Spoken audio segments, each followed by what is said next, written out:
Today we worked on a Scotsman ICE machine that had flooded an office kitchen. After investigating, we discovered the problem. The drain pump switch was burned and the pressure tube was melted. This was the cause of the leak. Luckily, we had the replacement switch and hose in our truck stock. We replaced both parts, repaired the machine, and got it running smoothly again. Now it's time for a full maintenance service and deep cleaning on the ice machine.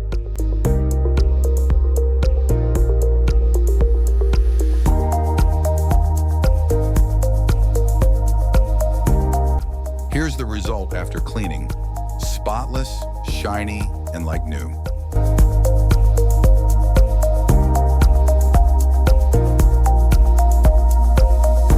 Keep life powered on. Call us at 346-379-3809.